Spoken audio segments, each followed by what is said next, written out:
की लाला कन्हैया, आज देवराज इंद्र की पूजा को दिन है। देवराज इंद्र की पूजा होने जा रही है। देवराज इंद्र की पूजा हो रही है। बोले इंद्र की पूजा क्यों करते हैं?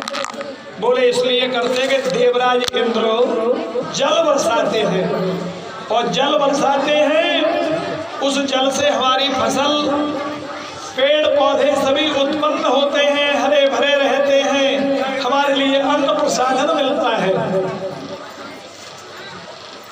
इस बात को कहा नंद बाबा से। कृष्ण भगवान ने कहा कि हे बाबा नंद, कर्म से ही प्राणी का जन्म है और कर्म से ही प्राणी का मरण है। कर्म प्रधान विश्व करे राखा, कर्म मनुष्य का प्रधान होता है बाबा नंद। तो देवराज इंद्र जल बरसाने के लिए क्या लाए? क्योंकि देवराज इंद्र को अहंकार हो गया था अपनी पूजा का, तो प्रभु को ये अहंकार दूर करने के लिए गोवर्धन पूजा को भगवान कृष्ण ने कराया था। भगवान कृष्ण ने कहा कि बाबा नंद, हमारे पास में गौ संत ब्राह्मणों की पूजा करते आ रहे हैं हम लोग। पर्वत है मथुरा मंडल के समीप में गोवर्धन जी में, और गोवर्धन पर्वत है, बा गोवर्धन पर्वत की पूजा न कर लें। बोले भैया कन्हैया, अगर इंद्र देवता कुपित है गए हो, क्रोध आए गए हो, तो ठिकाना नहीं हो। बोले तो भगवान कृष्ण ने कहा कि कोई चिंता मत करो, मेरे होते हुए आप गोवर्धन जी की पूजा कीजिए। भगवान कृष्ण ने ये प्रेरणा दे दी। गोप ग्वाल बाल अपनी अपनी गाड़ियों में और सज धज करके भगवान श्री कृष्ण के साथ में बड़े बड़े माल पानी बना करके ला रहे हैं। माल पानी कैसे है? परीक्षित जी सो गए क्या? हाँ सोए, तो ध्यान से सुनना। गुरुराज जी की पूजा के लिए कौन कौन सा सामान बन के तैयार हो रहा है? शुद्ध गेहूं की पूरी, शुद्ध गेहूं की पूरी, कचौड़ी, उड़द की दाल, मूंग की दाल, कढ़ी, पकौड़ी, रायता, साग, बासमती चावल को भात, दूध, दही, मक्खन, रबड़ी और मलाई, ये सब माल पानी बन के तैयार हुआ। और पुआ पूड़ी तो होते ही होते हैं। हाँ, ये तो पहले से चलता ही आ रहा है। तो भैया अब पूरा माल पानी छकड़ाओं में भर भर के बैलगाड़ियों में रख करके ग्वाल बाल ब्रजवासी और गोवर्धन जी में पूजा के लिए ले जा रहे हैं। पूजा के लिए ले जा रहे हैं, छकड़ा भरे हुए हैं। गिरिराज जी महाराज क्षेत्र में पहुंच गए और गोवर्धन जी की पूजा के लिए गोप ग्वाल बाल बैठे हुए हैं। बोले भैया कन्हैया, कैसे पूजा होगी? हम तो भोले बाबरे, हम तो जानते ही नहीं। बोले ग्वाल बाल ब्रजवासियों चिंता मत करो, मेरे होते हुए जैसे बने जैसे करिए। मुझे तो आत्मा का संबंध परमात्मा से जिनका लगा है वही स्वीकार है। जो भी कुछ अर्पण करोगे प्रभु स्वीकार कर लेंगे। भगवान वासुदेव श्री कृष्ण पूजा के लिए बैठे हुए हैं और किस प्रकार से पूजा करा रहे हैं भगवान कृष्ण। ग्वाल वालों से कहा गया, जल के छींटे लगा रहे हैं, हल्दी चावल मूली लगा रहे हैं, पान फूल चढ़ा रहे हैं, दूध और भात का भोजन, पुआ पूरी कचौड़ी जो कुछ है सभी दूध तोड़ के चढ़ाने लगे। कृष्ण भगवान ने कहा, कृष्ण भगवान कहने लगे कि भैया ग्वाल बाल हो, ब्रजवासी हो,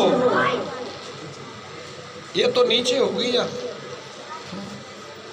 और अभी नहीं, थोड़ी देर बाद तैयारी करेंगे। हाँ तैयारी कर लीजिए और एक माला ले लेना है गोवर्धन जी को पहनाने का। यहाँ से अंदर से ले जी, दे संग ये रही पीछे। भगवान ने पूजा कराई तो ग्वाल बाल छोटे छोटे टुकड़े चढ़ा रहे थे गिरिराज जी के मुख में। कृष्ण भगवान ने कहा कि भैया जैसो जा देवता को मुँह है ना, जैसे कौर देव कम से कम इतनो थोड़े थोड़े चढ़ा रहे या देवता को मुँह कैसे भर पावे हो। ग्वाल वाल कहने लगे कि भैया जा तेरे देवता को मुंह तो ऐसो है कि पूरी पूरी डलिया ला के जाके मुंह में पटक दी जाए तब जाको पेट भर पा रहे। भगवान कृष्ण को हंसी आ गई कि ग्वाल वालो, भगवान गिरिराज जी से आप क्या कह रहे हैं? गिरिराज जी महाराज देवता सच्चे हैं। गोप ग्वाल वालों ने बड़े बड़े टुकड़ा डाले, एक एक ने छकड़ा डलिया भरी भराई पलटना शुरू कर दिया। गोवर्धन जी महाराज के मुख में पूजा करने के बाद, भोजन कराने के बाद ग्वाल वाल कहने लगे कि भाई कन्हैया तेरो गिरिराज महाराज देवता तो सच्चो है, लेकिन एक बात है थोड़ा सो भट्टो नजर आ रहा है। बोले क्यों? कि इतनो सारा भोजन लेके आए सबको गिरिराज महाराज पाग। एक बात बताएं। बोले क्या? बोले जल की कमी है, एक एक लोटा जल लेकर के आए हैं, जा गिरिराज महाराज देवता की पूर्ति कैसे पड़ेगी? आप ऐसा करो जल की व्यवस्था करो कन्हैया। भगवान कृष्ण ने कहा कि अगर सच्चे मन से तुमने गोवर्धन की पूजा की होगी ना तो आप उन्हीं से प्रार्थना करोगे, हे गिरिराज महाराज अगर आप सच्चे देवता हैं तो जल यहीं पर प्रकट कर दो। गोप ग्वाल वालों ने प्रार्थना की। भगवान की प्रार्थना को सुन करके भगवान श्री कृष्ण ने स्वयं अपने पवित्र मन के द्वारा मानसी गंगा को प्रकट कर दिया। बोलिए मानसी गंगा की, श्री गोवर्धन महाराज की। मानसी गंगा जो है प्रकट हो गई है। मानसी गंगा भगवान श्री कृष्ण ने अपने मन से प्रकट कर दिया गोप ग्वाल बाल ब्रजवासियों के भाव को देख करके। भगवान प्रभु ने जब मानसी गंगा को प्रकट कर दिया तब तो गोप ग्वाल वालों को पूर्ण विश्वास और भरोसा हो गया कि भाई एक बात है, कन्हैया को गिरिराज महाराज देवता सच्चो जरूर है। बताओ जल भी प्रकट कर दिया। जल प्रकट हो गया, पूजा की, सभी ने परिक्रमा दी, परिक्रमा दे करके लौट के अपने अपने स्थान पर आए।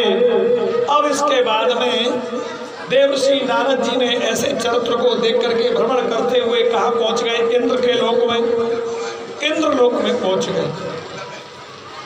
इंद्र लोक में पहुंचे, देवराज इंद्र से पूछा नारद जी ने कि हे देवराज इंद्र आज हम क्या देख रहे हैं? बोले नारद बाबा आज तो हमारी पूरे ब्रजमंडल में पूजा हो रही होगी। बोले तुम्हारी पूजा? वो नंद के लाला कन्हैया ने ठुकराई दी।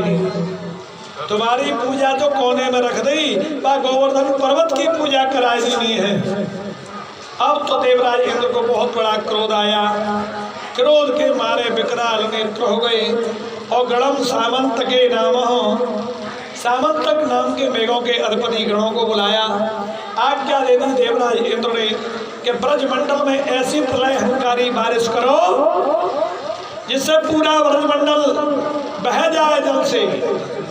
हमारी आज्ञा है।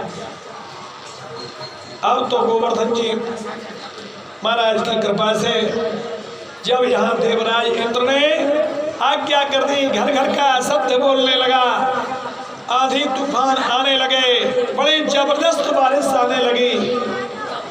इधर में गोप ग्वाल बाल घबराने लगे कि भैया कन्हैया हमने पहले ही मना करी कि तू इंद्र की पूजा को मत ठुकराओ, इंद्र की पूजा को मत ठुकराओ। पूजा ठुकरा देनी, इंद्र देवता कुपित हो गए हैं और कुपित होकर के बहुत बड़ा ये हमारे ऊपर प्रकोप कर रहे हैं। जब इस बात को सुना, सुनते ही ग्वाल वाल घबराने लगे। ब्रजवासियों ने कहा भैया कन्हैया देवराज इंद्र के कोप से बचाओ। बचाने के लिए प्रार्थना की, बचाने के लिए प्रार्थना की तो क्या देखा गया? भगवान कृष्ण ने कहा कि आप चिंता मत करो, पूरे ब्रजमंडल की मैं रक्षा करूंगा। भगवान वासुदेव श्री कृष्ण जी महाराज ने तुरंत गोवर्धन पर्वत को गर्म कर लिया, शिंगो उंगली के ऊपर, यहीं पर रख दो, नीचे नहीं रख दो, चिंगुर उंगली के ऊपर भगवान श्री कृष्ण ने गोवर्धन पर्वत को उठा लिया। गोवर्धन पर्वत को उठा लिया।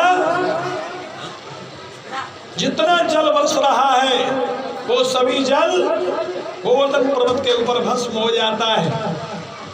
पूरे ब्रजमंडल की रक्षा करना शुरू कर दिया भगवान कृष्ण ने। अब तो मैया यशोदा जी कहने लगी कि मेरो ये 1200 छोटो सो कन्हैया या इतने बड़े भयंकर गोवर्धन पर्वत को उठा रहा है, तो भाई ग्वाल वालों थोड़ा बहुत सहयोग आप भी कर दो। ग्वाल वालों ने अपनी लाठियां लेकर के गोवर्धन पर्वत में लगाना शुरू कर दिया। भगवान श्री कृष्ण को हंसी आ गई। हंसी आई तो उधर में श्री राधा जी की दृष्टि टेढ़ी हो गई। गोवर्धन पर्वत नीचे को धंसने लगा। भगवान कृष्ण की आंखों में आंसू आ गए कि हे राजेश्वरी श्री राधे, आप आज शक्ति हो, आपके बल से मैं गोवर्धन पर्वत को उठाए हूँ और ये गोवर्धन पर्वत नीचे को धंस गया तो हमारा पूरा ब्रजमंडल दब करके समाप्त हो जाए।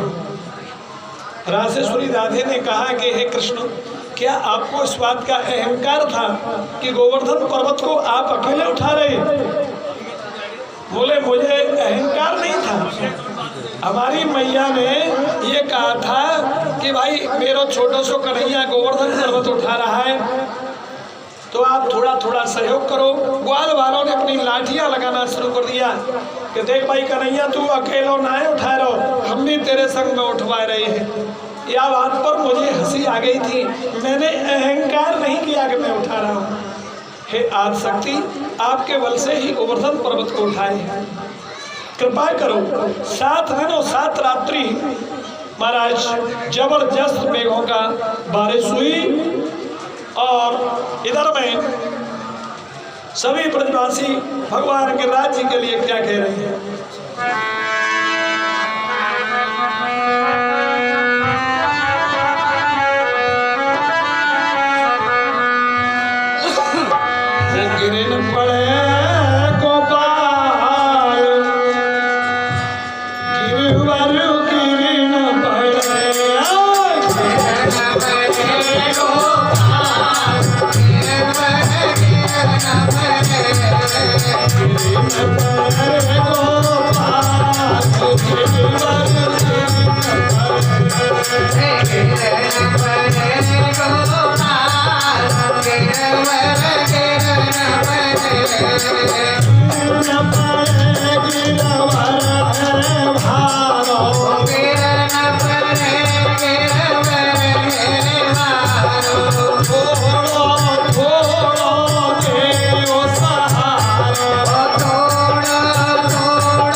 हाँ गिरिराज जी पूजा करना।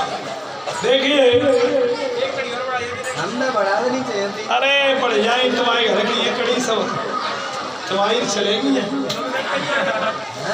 भगवान 5 मिनट रुको फिर बढ़ के आ जाओ तुम तैयार। देखिए 7 दिन 7 रात्रि देवराज इंद्र ने वार नहीं लगने दिया। अपने अहंकारी मेघों को बरसाया। मेघों की बारिश इतनी जबरदस्त हुई पूरे ब्रह्मंडल में एक बूंद तक भगवान कृष्ण ने नहीं पड़ने दिया। 7 दिन 7 रात्रि कृष्ण भगवान अपनी चिवड़ी उंगली के ऊपर का गोवर्धन पर्वत को धारण किए रहे।